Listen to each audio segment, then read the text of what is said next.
అరే బాబు కుర్రాళ్ళు, మనిషి గొప్పగా గౌరవంగా బతకాలంటే ఏం బొలుబొలు ఆస్తులు సంపాదించేయక్కర్లొద్దు, పెద్ద పెద్ద ఉద్యోగాలు చేసేయక్కర్లొద్దు, పెద్ద పెద్ద పనులు ఏం చేయక్కర్లొద్దు. చిన్న చిన్నవి అనమాట.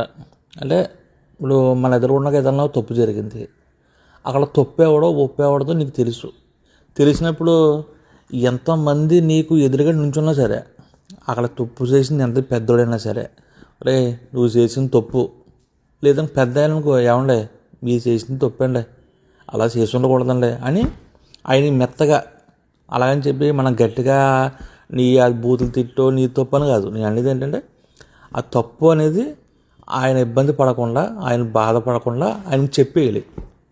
చెప్తే అప్పుడు తనకే తెలుస్తుంది అనమాట. ఓహో నేను తప్పు చేశాను, అవును నిజమేలే అని అతనే కొంచెం దాన్ని సరిదిద్దుకునే ఆలోచన చేస్తాడు.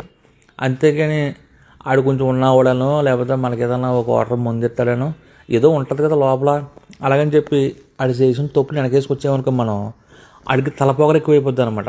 పర్వాలేదు నేను తప్పు చేసినా తప్పు అని చెప్పేవాడు లేడు అని ఆడు ఇంకో తప్పు చేస్తాడనమాట. అది తప్పు చేయడానికి మనమే ఆడికి అవకాశం ఇచ్చినట్టు అవుతుంది. అందుకని తప్పు అని చెప్పామనుకో అప్పుడు తిట్టుకున్నా తర్వాత ఆలోచించాడు, కంపల్సరీ ఆలోచించాడు తర్వాత. ఎందుకంటే గౌరవం అనేది మళ్ళీ మళ్ళీ మళ్ళీ మళ్ళీ రాదనమాట. ఒక్కసారి పోయిందంటే ఇక నీ జీవితంలో నువ్వు ఎంత గొప్పవైనా సరే ఆ పొరపాటు నీ పేరు మీద అలా ఉండిపోతుంది. ఎంత నువ్వు ఏదో కౌలు చెప్పినప్పుడు ఆ గాడిద గుడ్డి ఏడిసేవలే, ఆ పలానా గొడవలో నువ్వు అలా చేసావంటాడు పుసుకుని. అందుకని నేను నమ్మి నలుగురిలోకి నేను పిలిచి నేను పెద్ద మనిషిలాగా భావించారు అంటే నువ్వు కంపల్సరీ అక్కడ 100% ఉన్నది ఉన్నట్టు చెప్పేయాలి అంతే. ఎందుకు ఎవరి కోసం ఎవడ మెప్పు పొందాలి?